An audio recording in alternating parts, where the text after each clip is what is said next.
Boa tarde, galerinha! Como é que vocês estão? Bem-vindos a mais uma aula de língua portuguesa. Eu sou a professora Tábila. E dando continuidade lá ao nosso assunto, né, variedade linguística, hoje a gente vai responder as questões. Lembram que na última aula eu deixei uma questão aí para vocês pensarem e refletirem? Pois bem, ela vai estar na aula de hoje para a gente responder juntos, tá? Vamos começar aí as nossas atividades? Olhem essa primeira atividade que eu trouxe para vocês, quentinha, saída do forno, que foi algo que bombou esse ano, tá? Vamos dar uma olhada nesse meme? Eu não vim do lixo para perder para basculho não, amor. O que é basculho? Não importa. Só de ler aí esse meme, a gente já sabe, já dá para saber, né? Eu não vou nem falar agora. A variedade linguística que a gente tem aí, né? A gente tem um personagem nordestino que ele falou que ele não vai perder para basculho. E a outra menina ficou voando. O que é basculho? Que é algo que só ele conhecia, porque era da região dele. Já dei a resposta para vocês, né? Vamos ver as questões aí, as alternativas, tá? A gente tem o diálogo, né? Vamos ler a alternativa toda? O diálogo acima entre Gil do Vigor e Poca, participantes do Big Brother Brasil 21, foi reproduzido diversas vezes, né? Virou um grande meme. A expressão basculho é usada no Nordeste e significa resto de alguma coisa, ou seja, aquilo que se joga fora. Então, a gente tem, portanto, um exemplo de variação linguística. Que variação linguística a gente tem aí, gente? Será que é a variação linguística regional? Tá falando da região que esse rapaz mora? Ou é uma variação linguística histórica? Será que isso veio há muitos anos se transformando? Não, né? É uma variação social e essa etária aí de faixa etária? Não, né? É bem nítido aí que é uma variação regional. Então, resposta certa, letra A. Muito legal essa primeira atividade, né? Bem quentinha aí no forno para vocês esse meme. A segunda atividade foi o que eu deixei para vocês responderem aí em casa, tá? Então, vamos rever aí qual foi a imagem e quais são as questões.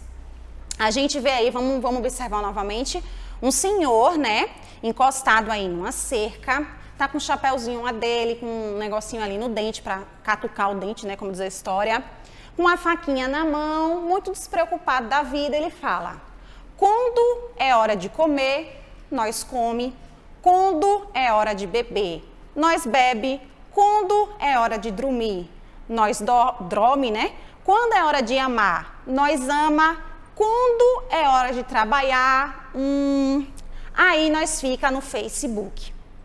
Então, observem aí o texto, né? E a imagem e vamos responder as questões. Letra A. Que variedade linguística o personagem da imagem acima usou para se expressar? Será que ele está usando uma linguagem culta ou uma linguagem coloquial? Como foi dito anteriormente, né, a linguagem culta é aquela linguagem que tenta seguir lá a língua portuguesa, né, no seu melhor. A linguagem coloquial é aquela que a gente usa jargões, que a gente usa gírias, que a gente fala determinando o estado que a gente vive, o grau de escolaridade que a gente tem. Então, qual é a variação linguística que a gente tem aqui nessa imagem? A gente tem a linguagem coloquial, né? E a letra B, quando a gente observa essa imagem, né, eu queria que vocês me dessem aí 2 exemplos de o porquê desse personagem falar assim. Então, observem, né, o local, observem o personagem. Vocês poderiam me dizer que ele fala assim pela região em que ele mora, porque quando a gente olha para ele, a gente vê que ele mora numa região, como eu poderia dizer? Ele mora numa região mais específica, ele mora longe da cidade, talvez ele more num sítio. Então, ele está longe ali da cidade. E pelo grau de escolaridade dele também, seja por isso, né, que ele não fale corretamente, digamos assim. Então, a resposta certa aí, né, a falta de acesso à escola que ele teve, né, o grau de escolaridade dele faz com que ele fale dessa maneira, se expresse dessa maneira. E a regionalidade dele também permita que ele fale desta forma, certo? Vamos para mais uma questão aí para a gente lembrar e fixar as variedades linguísticas aí na nossa cabecinha, tá? A gente tem um aluno e uma professora. O aluno diz assim: aê, professora, eu e os brother, tudo tipo assim, não estamos achando maneiro as paradinhas do Nil português. Tá, professora? Veja aí, muita gíria, né? Muito gingado no falar do rapaz. A professora fica assim, ui? E aí vamos colocar verdadeiro ou falso para as alternativas? Então, primeira alternativa. pelo tipo de linguagem usada pelo aluno, o mesmo não consegue interagir com a professora? Será que a professora não entendeu o que ele falou?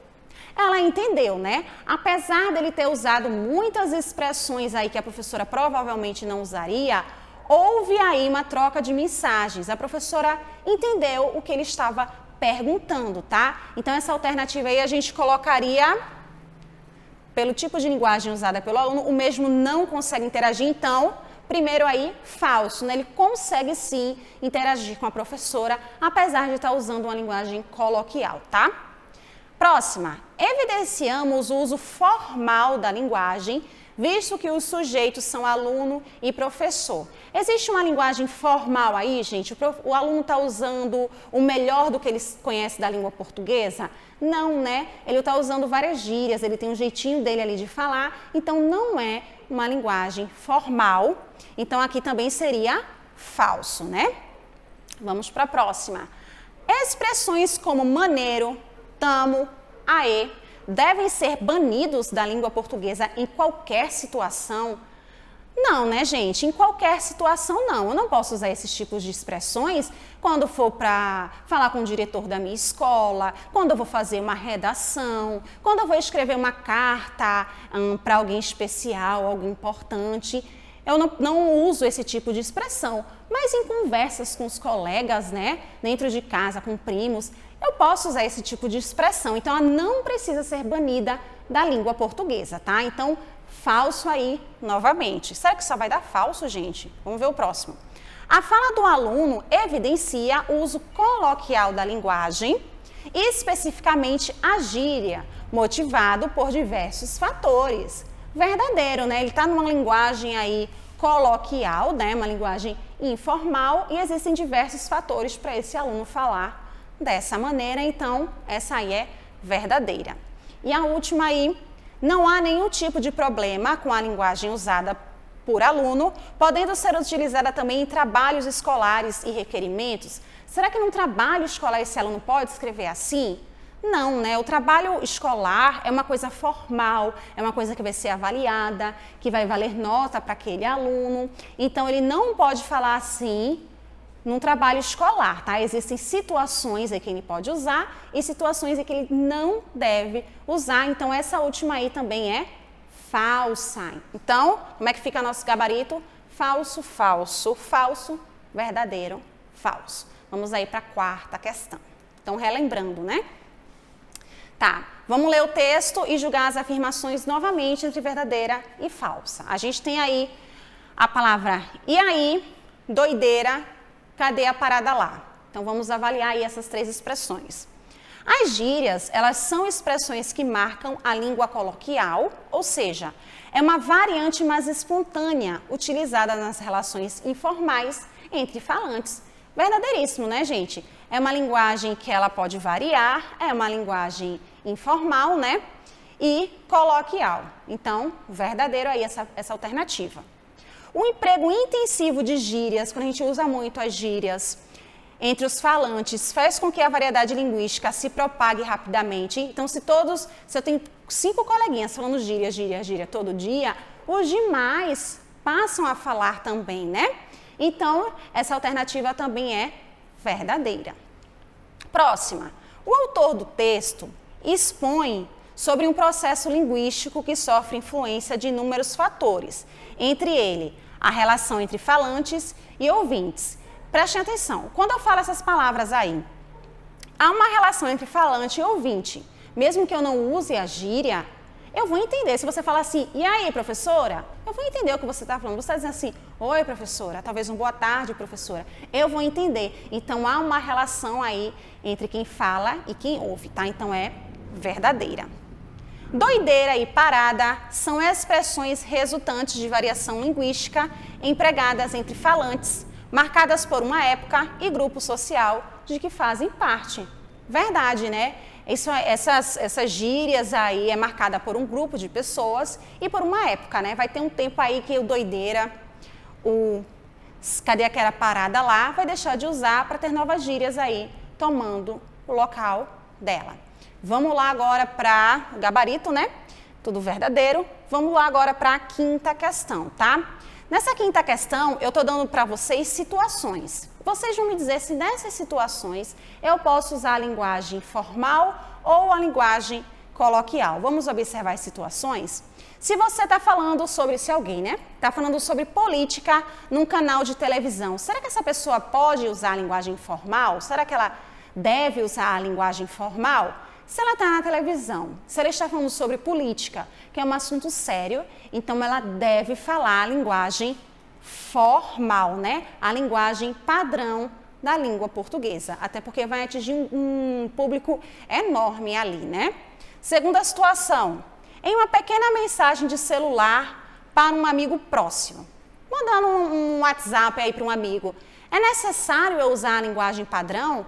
Não, né? Eu posso usar aí, sem problemas, a linguagem informal, que a gente usa sempre aí no nosso dia a dia, no WhatsApp, no Facebook, nas redes sociais, né? A próxima, em uma pequena mensagem de celular para o seu patrão ou para o diretor da sua escola, para a sua professora. Que tipo de linguagem aí é a mais adequada para se usar? Você mandaria uma linguagem informal para o diretor da sua escola? E aí, diretor, beleza? Não, né? Você ia procurar falar da forma melhor que você conhece da língua portuguesa. Então, nesse tipo de situação, né, o mais adequado seria uma linguagem padrão, tá? A linguagem formal da língua portuguesa. Próxima situação, em uma carta de reclamação para uma operadora de celular. Então, eu vou entrar em contato com uma empresa. Será que aí eu uso uma linguagem coloquial ou uma linguagem padrão? Me digam. Obviamente, uma linguagem padrão, né, galera? E por último, aí das situações, em uma conversa na praça entre amigos, que eu já dei vários exemplos aqui, né? Então, se eu estou na praça com os meus amigos, eu posso usar e abusar aí das gírias e dos jargões, usando uma linguagem coloquial, uma linguagem informal, tá? Ó, prestem atenção que o coloquial é a mesma coisa do informal, tá? Então, toda vez que eu falar coloquial e informal, é a mesma coisa. Toda vez que eu falar da linguagem padrão e da linguagem formal, são a mesma coisa, tá? Vamos aí para mais uma questão, que é um textozinho que diz assim, é um gerente e um cliente no telefone falando. O gerente começa, boa tarde, em que posso ajudá-lo?